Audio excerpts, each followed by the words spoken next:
Hey everyone, this is Roger from Almost in Full Color. Since it's May, that means we have 4 new games in Twitch Prime's free games. So let's get into download or not.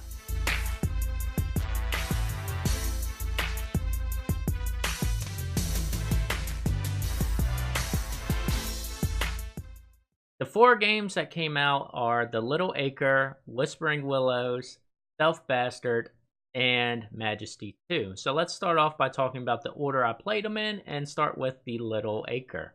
This game came out on December 13th, 2016 and is about $13 on Steam with the score of 62 on Metacritic. This game is about 1.5 hours, and this is your normal point-and-click adventure game. It's not mouse-based like most of the other games played. I played it on a controller on the computer, and it worked kind of smoothly. You kind of walk near an area and got it highlighted, and you had to pick when to use objects like a normal point-and-click.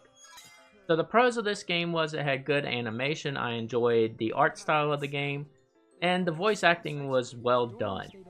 This was an interesting story. You kind of start out seeing this little animation about what you find out your grandfather going through basically a portal, and then you play as the father and the kid also. So you're trying to figure out what happened, and in the midst of that, you kind of get into this weird storyline. So it was enough to grab me. For an hour and a half, I felt pretty entertained. That goes into the cons of it was very short. An hour and a half to beat this.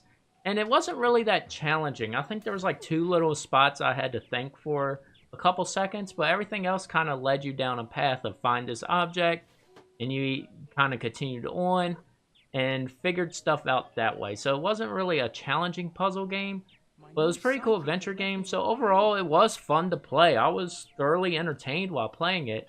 So I do recommend a download for this. This might be a good game to play with someone else just on the couch and spend a night playing a game. Next up, we have Whispering Willows. This came out May 27th, 2014, and is $10 on Steam.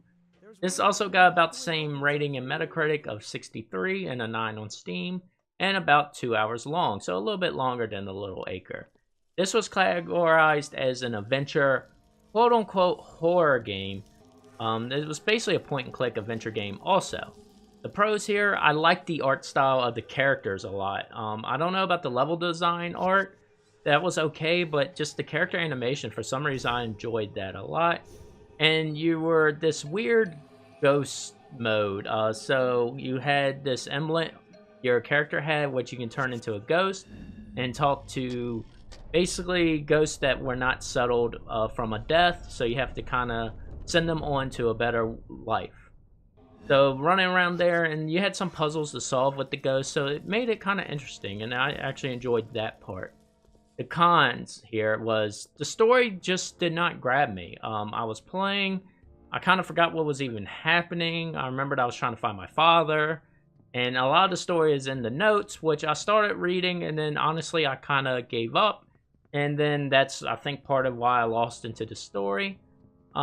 And there was not really much happening. I was kind of walking around.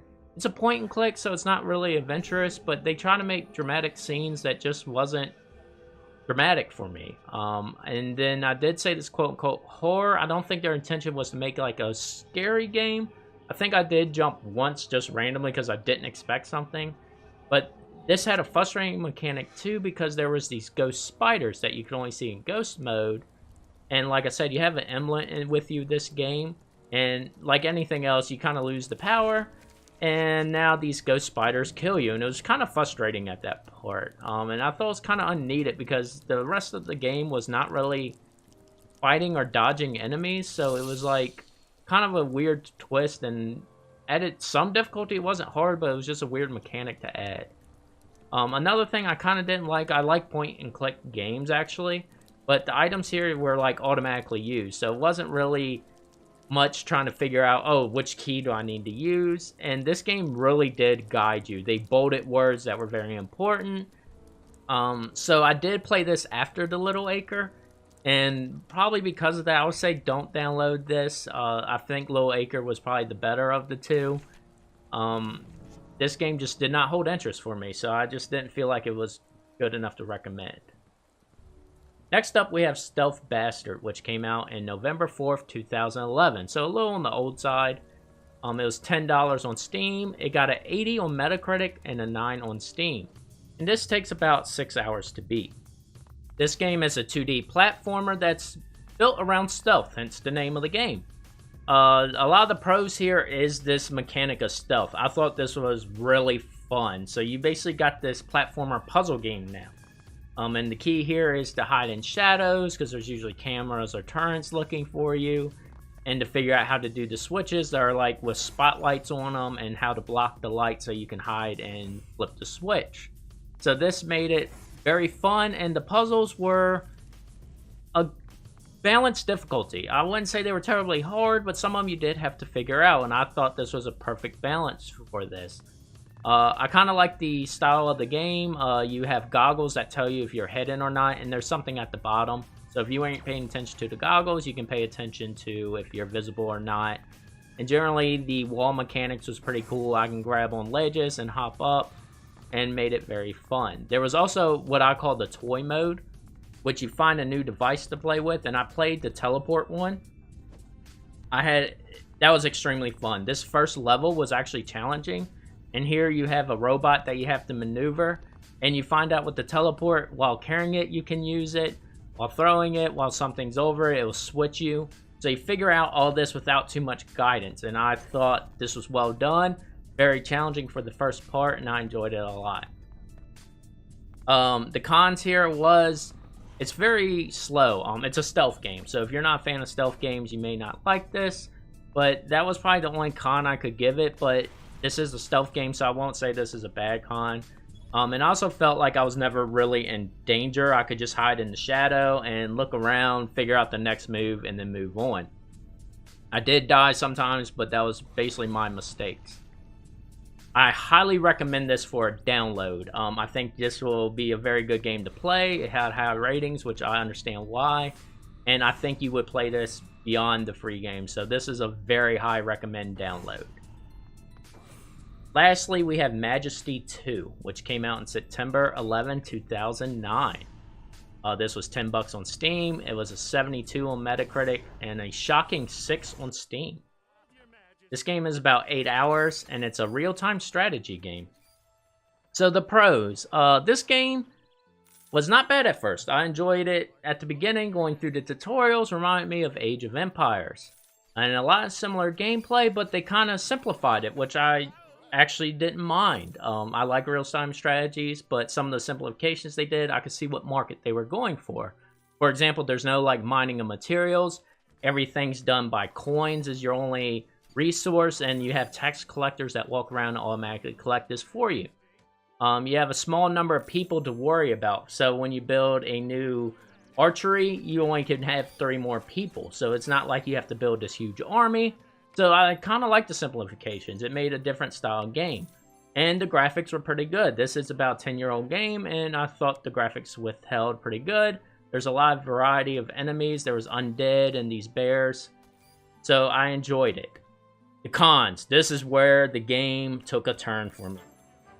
While playing, you'll hear Your Majesty a lot. And I mean a lot.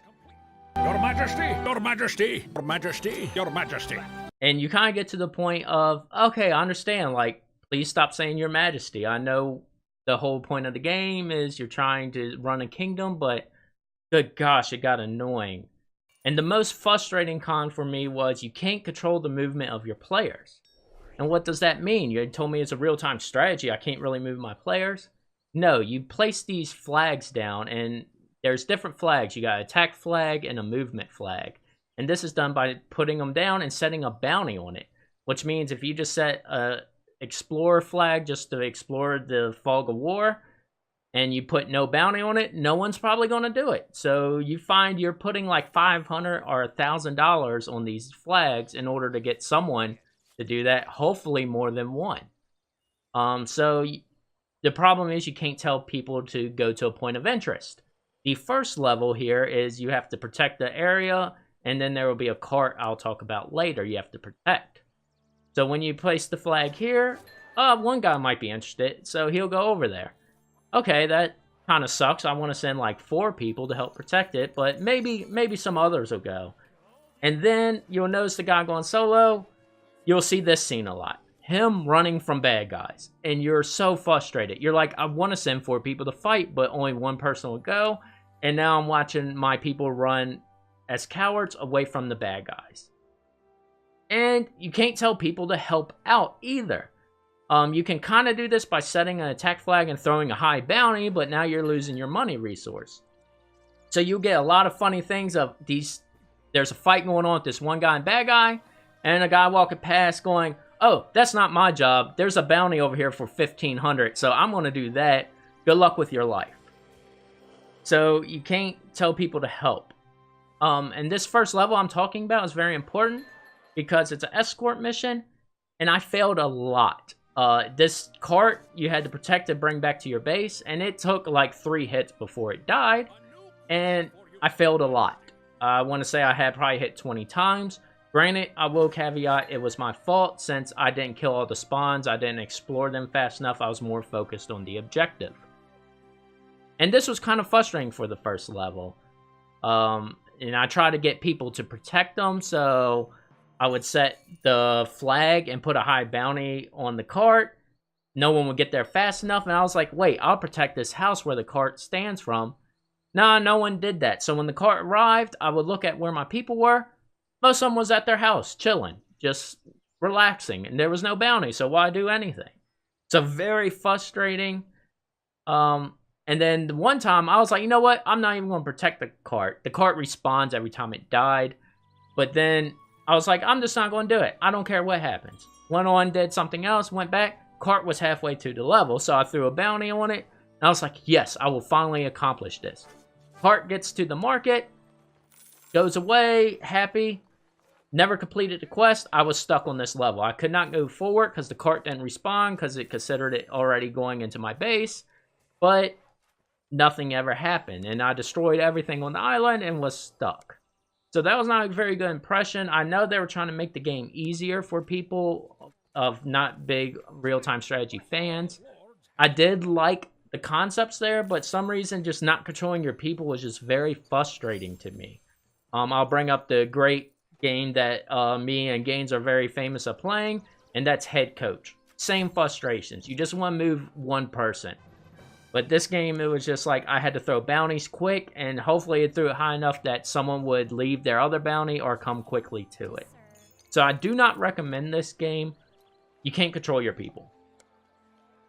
So now let me recap some of the games here. Again, these were my opinions. So who would be attracted to these games? The Little Acre. If you like point-and-click games, you'll definitely enjoy this. If you're not a fan, just stay away. And this same for the Whispering Willows. It did have a darker story, but it's a point-and-click game, and if you're not a fan, you're not going to be a fan. Stealth Bastard, a good platformer, stealth-based game, but like my con, I mentioned that you're kind of slower paced, so you might not like it if you like action games and stuff. So that might be what will turn you away from it, but I do think that was overall probably the better of all the games, and highly recommend at least trying it. It's free, just download it. Majesty II. I don't know how to really prove the pros here. If you ever played Age of Empires and was like, I kind of just want to play a simpler version, I recommend trying this out. Again, the cons is if you like real-time strategy games, you're going to miss a lot of the features you had. It is more simpler, but you will miss a lot of that control. Anyways, those are my recommendations, so go get Stealth Bastard and the Little Acre while it's still free from now until the end of the month. Thank you for watching this video. I hope you enjoyed this. Please like and subscribe, and don't forget about that wonderful bell to watch some more reviews and some more gaming content from the rest of the Full Color crew. Thank you, and I hope you enjoyed.